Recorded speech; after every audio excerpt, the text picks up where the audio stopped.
The glass wall of Julianne's office reflected my own exhaustion back at me, pale, frayed, and desperate. In my hand, the merger deck felt heavier than a stack of paper. It felt like the end of my career if I didn't fix it by morning. I didn't knock for sympathy. I knocked because I'd run out of options. When she looked up, her gaze sharp as cut glass, I didn't hesitate. "I need precision," I said. It was her word, code for a ruthless forensic dismantling of a strategy to find the truth. She didn't invite me in. She checked her watch, the gold catching the light, and stood. "Grab your laptop," she said, her voice low and even. "We aren't doing this here." Julianne was known in the industry as the architect, a title that carried both reverence and fear. She didn't just manage deals, she structured reality. Her reputation was built on an exacting standard that bordered on the pathological, an inability to tolerate the superfluous. In our firm, precision wasn't merely about accuracy or spell checking. It was a philosophy of subtraction. It was the violent, necessary act of stripping away the noise, the emotional hedging, and the safe corporate padding until you were left with something cold, hard, and undeniably true. Ambiguity was her enemy, and right now, my entire project was one long, ambiguous scream. I had asked to be stripped down, though I hadn't realized how literal that feeling would become. The door to her sedan closed with a heavy, expensive thud, sealing us inside a capsule of silence. The rain outside turned the city into a blur of weeping neon and gray streaks, but inside, the air was still, scented with leather and the faint, crisp smell of rain on slate. The silence stretched between us, taut and heavy, like a high-stakes negotiation where the first person to speak loses leverage. I sat with my hands gripping my knees, acutely aware of the space between us, feeling the vibration of the engine humming through the seat. Usually, I existed on the periphery of her vision, a signature on a report, a voice on a conference call, a utilization rate in a quarterly review. Being here, in the intimacy of her vehicle, felt like a transgression. I watched her hands on the wheel, steady, capable, unadorned save for a single platinum ring. She drove with the same terrifying competence she brought to the boardroom. No wasted movement, no hesitation. It made me feel small, chaotic, a mess of nerves and unfinished thoughts, sitting next to a woman who seemed carved from marble and certainty. "I appreciate this," I said, my voice sounding too loud in the quiet. "The data is there, but the narrative isn't landing." "The narrative is a crutch," she said, her eyes never leaving the wet road. "If the logic holds, the story tells itself. If you have to force the story, the logic is broken." Her words landed with the weight of a verdict. I swallowed, nodding, though she wasn't looking at me. This was the intimidation of her orbit. She didn't need to raise her voice to make you question your entire professional existence. I wondered if I had made a mistake. Asking for her help was admitting weakness, and Julianne didn't rescue the weak. She eliminated them. But as we drove deeper into the city, the dread mixed with a strange electric thrill. I was being taken seriously enough to be critiqued. The car slowed, but not at the office. We turned sharply, descending a ramp into a private underground garage in the city's most exclusive district. The concrete here was polished, the lighting hushed and amber. This wasn't a second workspace. This was where the architect slept. The engine cut out, and the sudden absence of sound was deafening. I looked at her, but she was already unbuckling, her expression unreadable. We weren't just working late. I was crossing a threshold I hadn't even known existed. The elevator ascended with a smooth, hushed velocity that made my ears pop. When the doors slid open, they didn't reveal a home so much as a manifesto on control. I stepped directly into a gallery of silence. The space was vast, defined by what wasn't there rather than what was. Floor-to-ceiling glass wrapped the main room, holding the skyline at a respectful distance. The furniture was low, Italian, and severe. A single piece of monochromatic art hung on the far wall, a slash of black on white that looked like a bruise. There were no stray magazines, no kicked-off shoes, No evidence of the messy, biological business of living. It was the physical manifestation of her mind, uncluttered, expansive, and terrifyingly disciplined. I felt the air change immediately. The city noise was severed by the heavy glass, replaced by a silence that was thick and scented with white tea and dry cedar. It wasn't the stale, recycled air of the office. It was the cool, curated atmosphere of a sanctuary. I felt suddenly clumsy. My raincoat was dripping onto the limestone entry, a dark, chaotic puddle forming around my boots. My laptop bag, scuffed at the corners and overstuffed with papers, felt like contraband in this temple of sleek surfaces. The contrast between my disarray and her precision was painful. I was a walking entropy event entering a vacuum. I hesitated to move, afraid that simply walking across the room would disturb the perfect equilibrium she had cultivated. Julianne didn't look back to see if I was following. She knew I was. She moved to a hidden closet panel that clicked open with a magnetic hush, hanging her coat with precise, practiced movements. Then she did something that made the breath catch in my throat. She reached up and unbuttoned her blazer. It was a small, routine action, but in the context of our relationship, it felt shockingly intimate. She slid the structure of the suit off her shoulders, revealing a silk blouse beneath. It was sleeveless, a pale, icy gray that shimmered like liquid mercury. For the first time, I saw the sharp definition of her arms, the way her shoulder blades moved beneath the fabric. The armor was gone, but the authority remained unflinching. If anything, stripping away the padding made her more formidable. She wasn't relying on the executive title anymore. She was commanding the space with just her skin and bone. "Shoes," she said, not a question, pointing to a designated mat. I obeyed, feeling the vulnerability of my stocking feet against the cool floor. She walked to the kitchen, dominated by a massive island of white marble. She didn't ask if I wanted wine. Alcohol blurred the edges, and we were here to sharpen them. Instead, she pulled 2 heavy crystal tumblers from a cabinet and filled them with chilled water from a glass pitcher. She set them down on the marble with a solid, final click. There were no coasters. The stone was impervious. She turned to me, leaning her hip against the counter, her arms crossed over that shimmering silk. The lighting here was dimmer, focused in pools of warm amber that left the corners in shadow. "The island," she said, gesturing to the expanse of cold stone between us. "Set it up. Let's see the damage." It wasn't a kitchen counter tonight. It was an operating table, and my career was the patient bleeding out on the slab. The silence in the room was heavy, waiting to be filled by my failure. I opened the laptop, the screen casting a harsh, blue-white glare against the soft, curated amber lighting of her apartment. I stood back, keeping the marble island between us like a shield, as she leaned over the machine. Her hand, elegant and terrifyingly steady, rested on the trackpad. The rhythm began. Click, scroll, pause, click. Each sound was a small, sharp fracture in the quiet. I held my breath, timing my exhales to the movement of her finger. She didn't skim the text. She devoured it. Her eyes tracked every line, her expression shifting from neutral to something sharper, colder. She was dissecting the logic, hunting for the weak link with the patience of a predator. In the office, there was noise to hide behind. Phones ringing, the hum of the HVAC, the chatter of associates. Here, there was nowhere to hide. Every flaw in my thinking was magnified by the stillness, projected onto the pristine surfaces of her world. She didn't raise her voice. Yelling would have been easier to handle. Yelling implies emotion, a loss of control.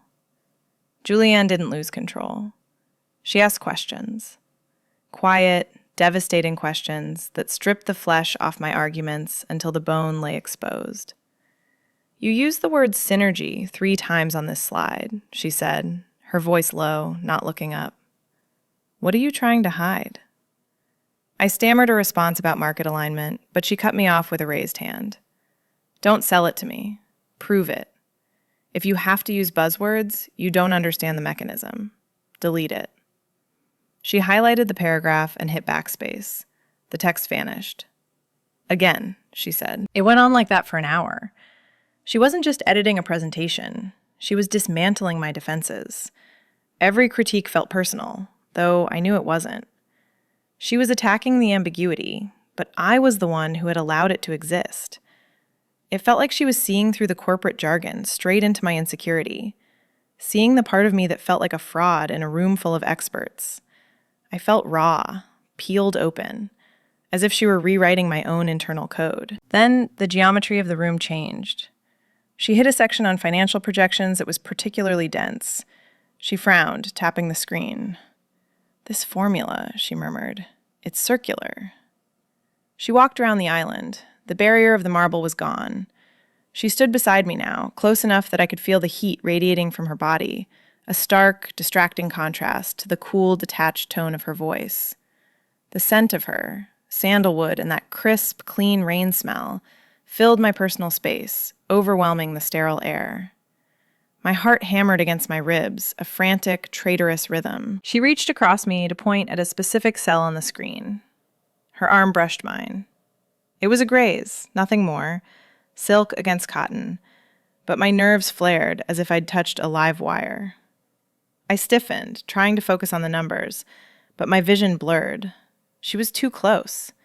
The authority she wielded was suddenly physical, a weight in the air that pressed against my chest.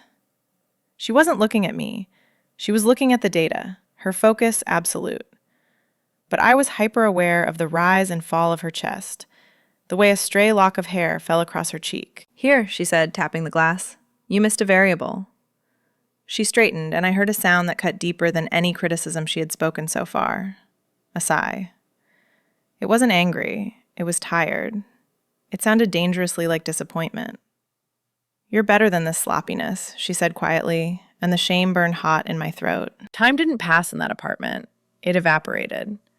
The digital clock on the oven blinked to 2:14 a.m., a red accusation in the semi-darkness. The city below had finally surrendered, the relentless stream of headlights thinning into sporadic pulses of light, leaving us suspended in her glass tower like astronauts drifting in orbit. My eyes felt gritty, sanded down by the glare of the pixels and the sheer, crushing weight of her expectations. We had rebuilt the deck slide by slide, stripping away the fluff until the logic was a skeletal, unbreakable thing. But the adrenaline that had sustained me was crashing, replaced by a bone-deep fatigue that made my limbs feel heavy and hollow. The silence in the room had shifted. It was no longer the sharp, waiting silence of the critique. It was softer, heavier, filled with the hum of the refrigerator and the sound of our own breathing. Julianne stopped. Her finger, which had been hovering over the enter key, hovered in the air. The rhythm of the work ceased. She turned her head, her gaze leaving the screen to settle on my hands. They were resting on the marble, clutching the empty water glass, and they were shaking. A fine, involuntary tremor that rattled the ice against the crystal. "You're trembling," she said. It wasn't a question. It wasn't an accusation of weakness either. It was a data point, an observation delivered with the same neutral clarity she applied to revenue misses. "I'm fine," I lied, the reflex automatic. "Just the caffeine wearing off. I can push through." "You aren't fine. You're depleted." She pushed the laptop away, the metal scraping softly against the stone. "And you are useless to me if you collapse." She walked to the far end of the kitchen, to a chrome espresso machine that looked more like an engine part than an appliance. The domesticity of the moment felt jarring. Watching the architect of industry, the woman who terrified board members with a raised eyebrow, measure out coffee beans with focused intent felt strangely illicit. It was a glimpse behind the curtain. The grinder whirred, a sudden, aggressive noise that shattered the stillness, followed by the rich, dark scent of espresso filling the air, warring with the sandalwood of her perfume. She returned with 2 small white cups, sliding one across the marble toward me. The steam curled between us. She didn't return to the screen. She leaned against the counter opposite me, blowing softly on her cup, her eyes studying my face with an intensity that made me want to look away. But I didn't. "Why did you come to me?" she asked. Her voice was lower now, stripped of the command tone. "You could have gone to the other partners. They would have patted you on the head and told you it was good enough." I wrapped my hands around the hot ceramic, anchoring myself. The truth felt dangerous here, but lies seemed impossible under that lighting. Because good enough felt like a lie, I admitted, my voice barely above a whisper. I asked for precision because I feel like I'm faking it every day. I feel like I'm just arranging words to hide the fact that I don't know what I'm doing. I needed you to look at it so I'd know if I actually belong here. Julianne took a slow sip, her eyes never leaving mine. She set the cup down. You think I demand precision because I enjoy it? She shook her head slightly, a lock of hair falling loose again. She didn't fix it this time. I demand it because chaos terrifies me. Ambiguity is where things go wrong. It's where you lose control. If I strip everything down to the bone, nothing can surprise me. Nothing can hurt me. The confession hung in the air, heavy and startling. The distance between the associate and the partner collapsed. We weren't subordinates and superiors anymore. We were just two exhausted women in a silent room, acknowledging the terrifying cost of our own ambition. She wasn't just brilliant. She was afraid, just like me.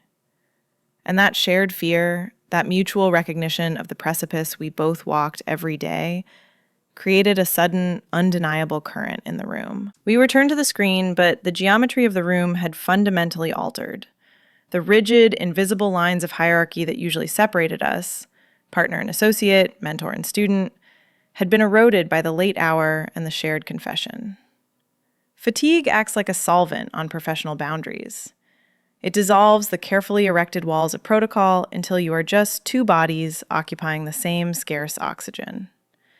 We stood shoulder to shoulder now, the vast expanse of the marble island no longer serving as a barrier, but as a shared anchor. The silence wasn't heavy anymore. It was intimate, a closed loop that contained only the soft click of the keyboard and the synchronized rhythm of our breathing. I tried to focus on the revenue model, but my senses were betraying me. The data on the screen began to swim, the numbers losing their meaning, replaced by a hyper-awareness of the woman standing inches from my elbow. The scent of her was distracting, a complex layering of that dry sandalwood and something softer, floral and nocturnal, like jasmine blooming in the dark. It wasn't a perfume meant for the boardroom. It was a scent for the skin, for close quarters, and it clouded my thinking more effectively than any exhaustion. Every time she shifted her weight, the silk of her blouse rustled, a sound that seemed deafening in the quiet. Once, her arm brushed against mine as she reached for her water glass.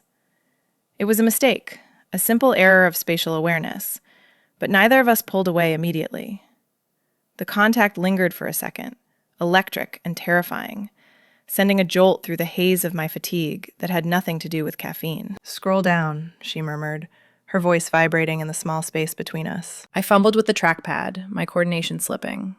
I highlighted the wrong cell, deleting a formula we had spent 20 minutes perfecting.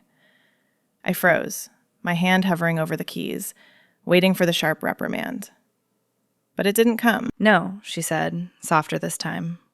"Let me." She didn't ask me to move. Instead, she reached across me. To reach the keyboard, she had to lean in, her body pressing into the space I occupied. She placed her left hand on the marble edge on my far side, effectively boxing me in. I was trapped between the cold, unyielding stone of the counter and the radiating warmth of her body. I stopped breathing. I had to. If I breathed, my chest would brush against her arm. I stood rigid, my heart hammering a frantic, erratic rhythm against my ribs, terrified she would feel it. She typed the correction with one hand, her right hand moving deftly over the keys, while her left arm remained a cage around me. She was so close, I could see the fine grain of her skin, the faint, pale line of a scar near her ear, the way her eyelashes cast long, spidery shadows on her cheekbones. This wasn't mentorship. This was an invasion.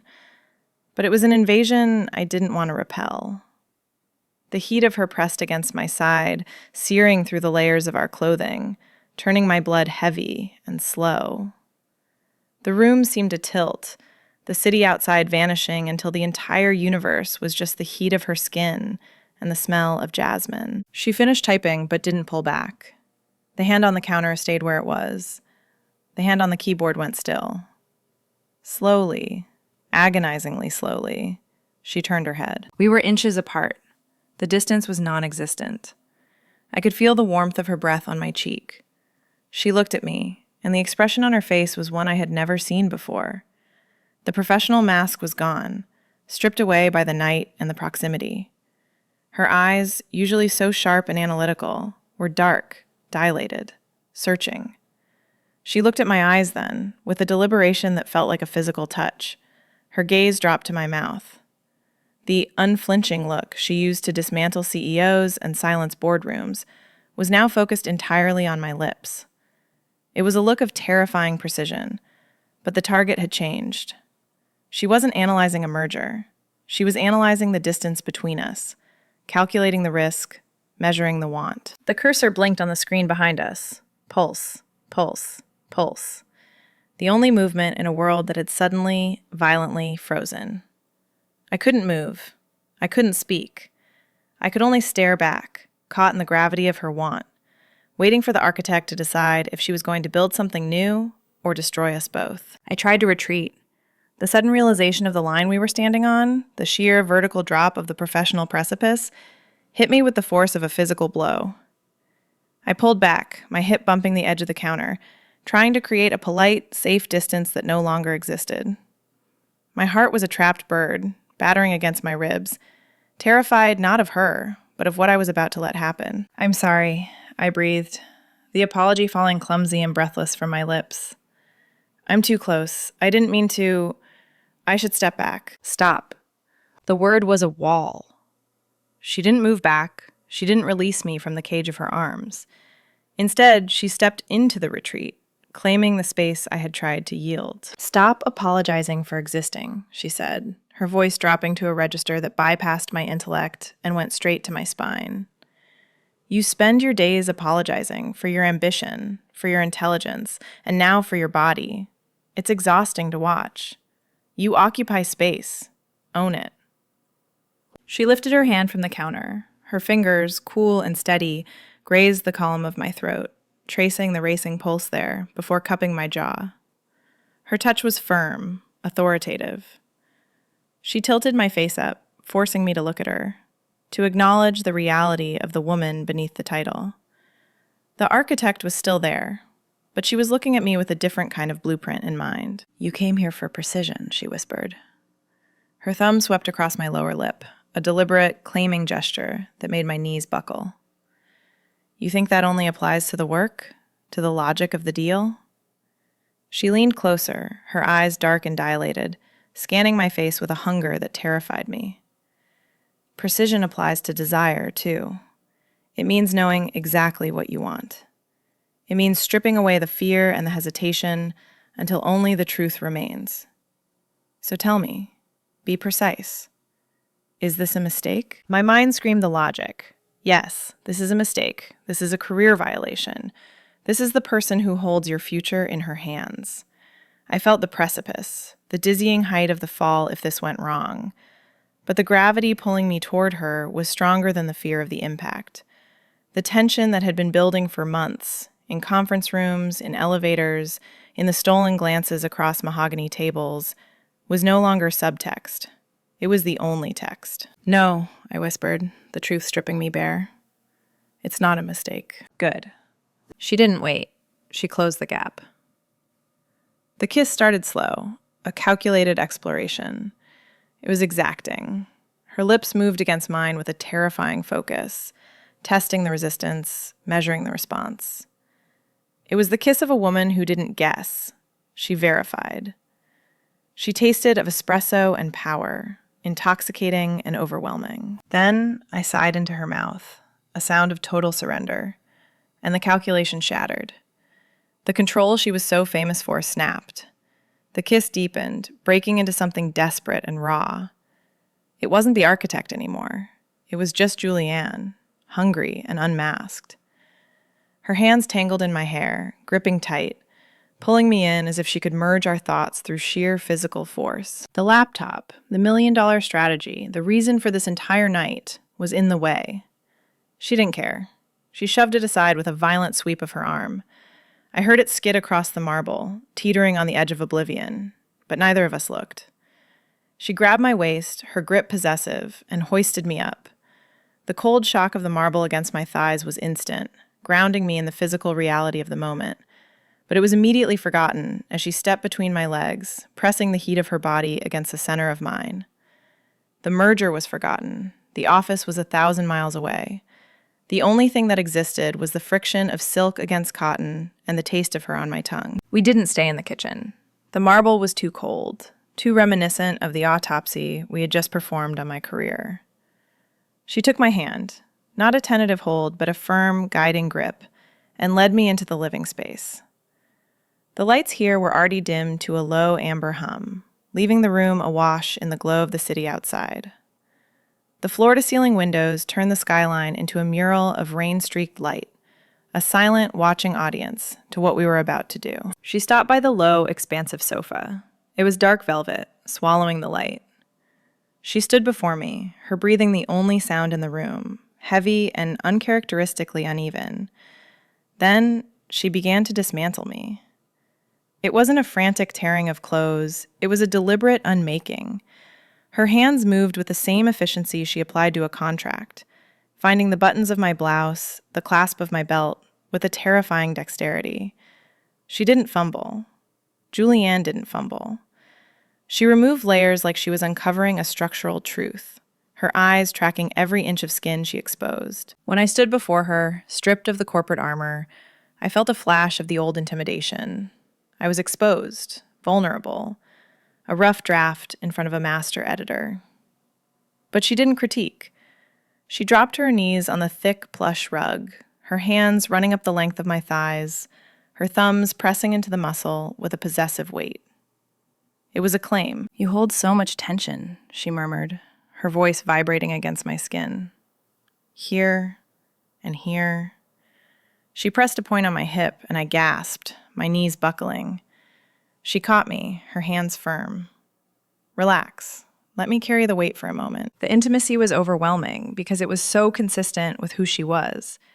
She didn't become a different person in the dark. She just applied her intensity to a different medium. She touched me with absolute focus, as if she were memorizing the topography of my body. There was no hesitation, no awkward searching. She knew exactly where to touch, how much pressure to apply, as if she had studied the schematics of my nerve endings years ago and was finally putting the theory into practice.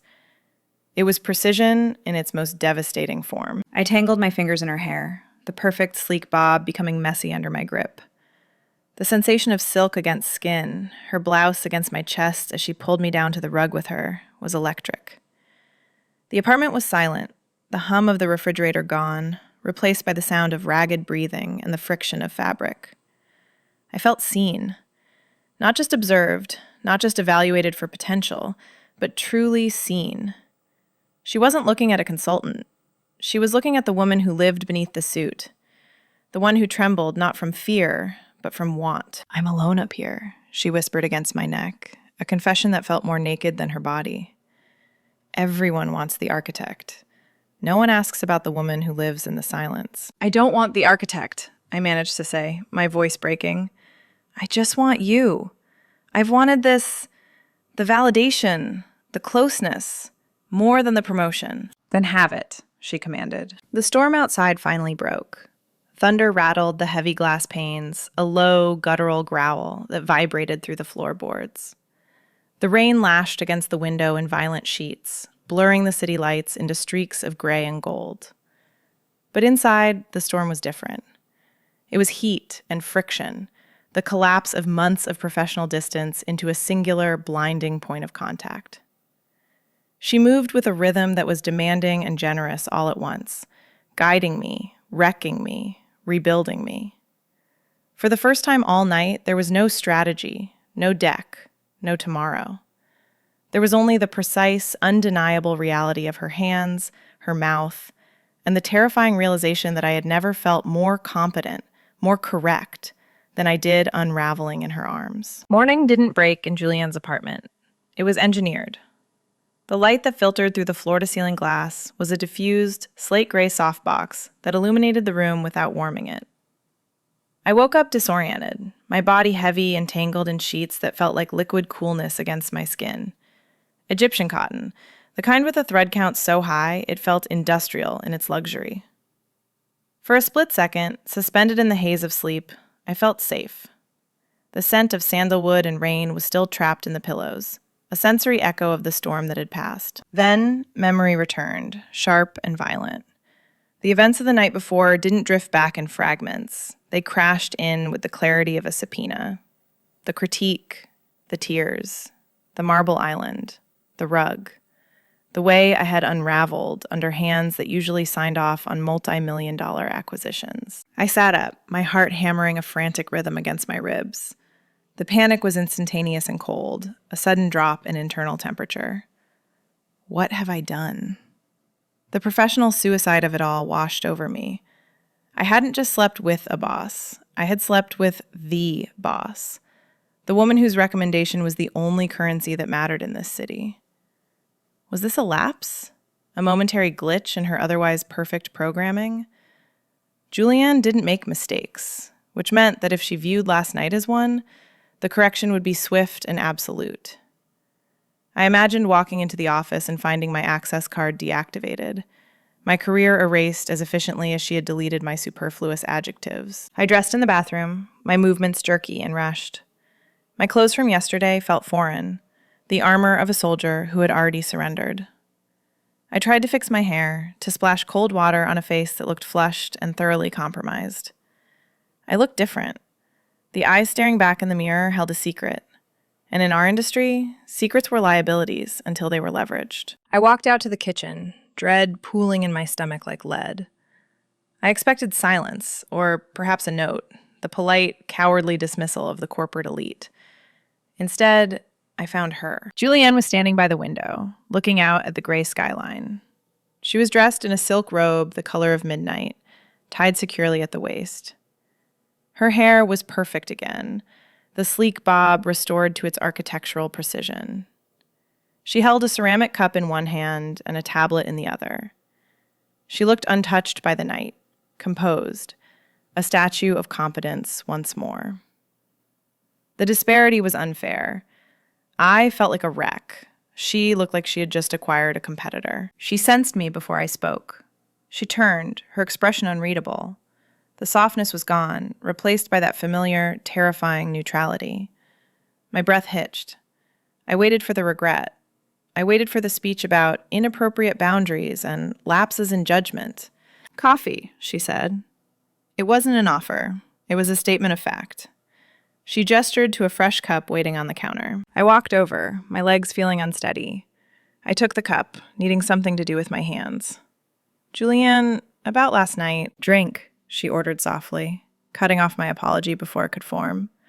She set her tablet down and picked up my laptop, which was sitting closed on the marble island, the scene of the crime, now wiped clean and gleaming. She ran her hand over the metallic lid, a gesture that felt strangely possessive.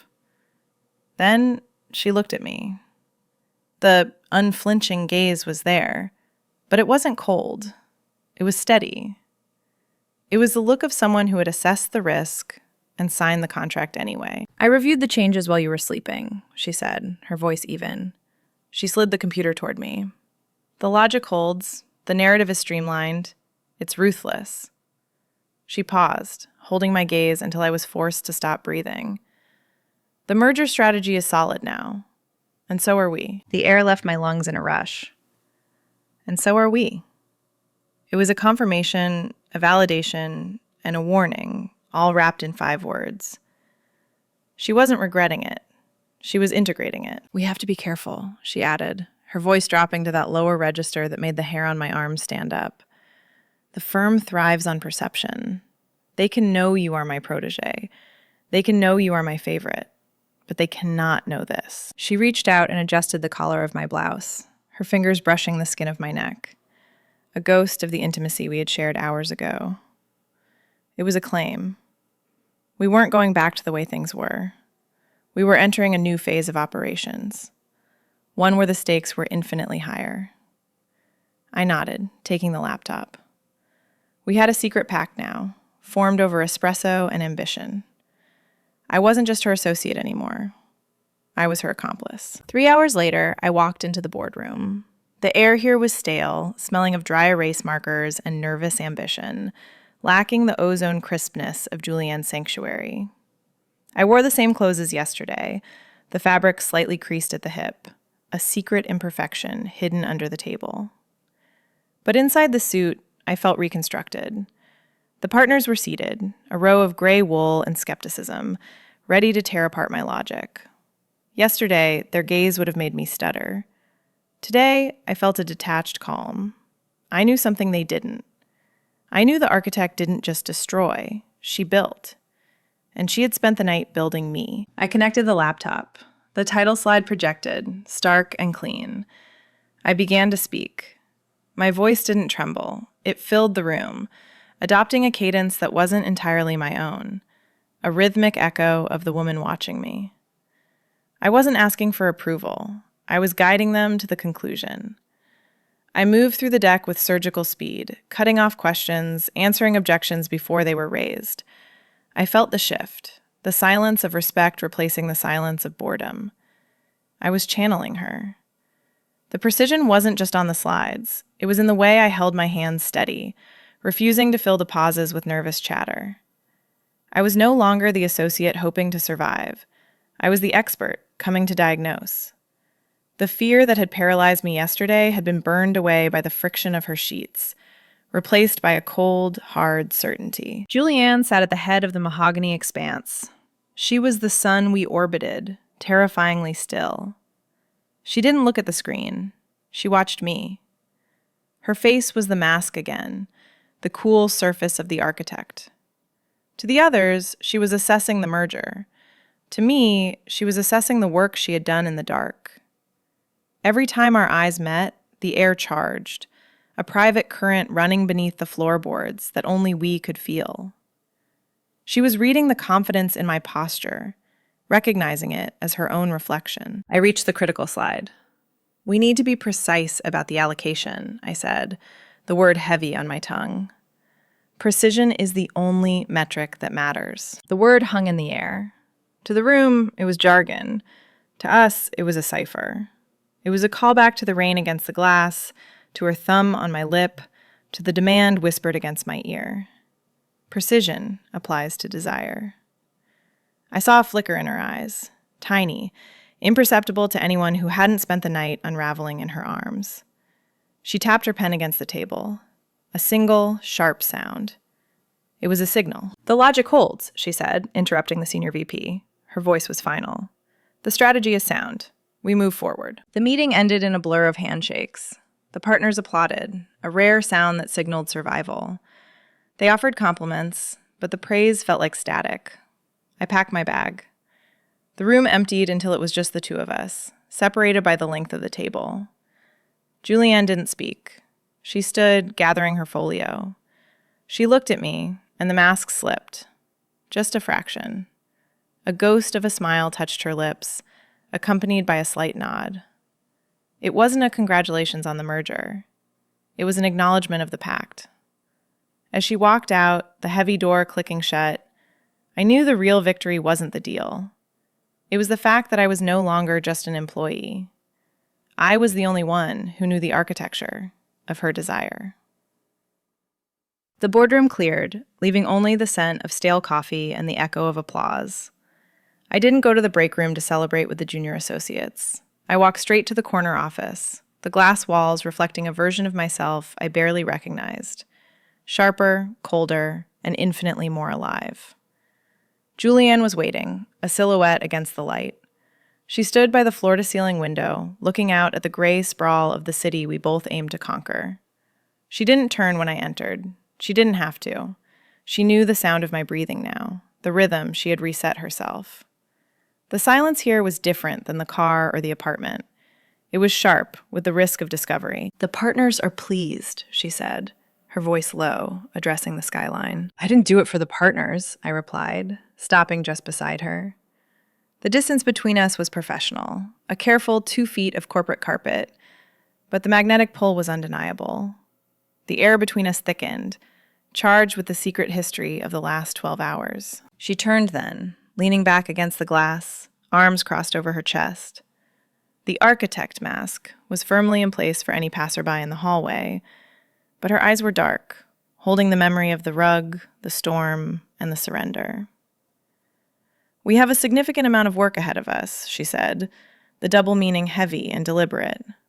"The implementation phase requires close supervision. I need to know if you can sustain this level of intensity." "I'm not tired," I said, the words landing with the weight of a vow. "Good." She checked her watch, the gold glinting under the fluorescent lights, then looked at me with a precision that stripped away the suit and the title. "My car leaves at 8. Don't be late. The apartment is quieter than the office for strategy." It wasn't a request. It was a schedule. The realization settled deep in my chest. This wasn't a one-night lapse or a momentary glitch in her control. It was a new standard of operations. We weren't just colleagues anymore. We were partners in a silent, high-stakes conspiracy. As I turned to leave, her hand dropped from her arm, fingers brushing the inside of my wrist, a fleeting electric contact hidden by the angle of her desk. It was a silent promise. The elevator ride down to the lobby felt like a dizzying free fall. I wasn't just carrying a laptop anymore. I was carrying the weight of her want, the secret of her vulnerability, and the terrifying, exhilarating knowledge that I was the only one allowed behind the glass. That night, the door to her sanctuary didn't open for a desperate stranger. It opened for a partner who belonged. I had asked for precision to save a failing career, but I found something far more dangerous: the exacting, terrifying precision of being truly seen by someone who demands everything. If you've ever found clarity and heat in the arms of the unexpected, subscribe for more stories where high stakes meet hidden desires.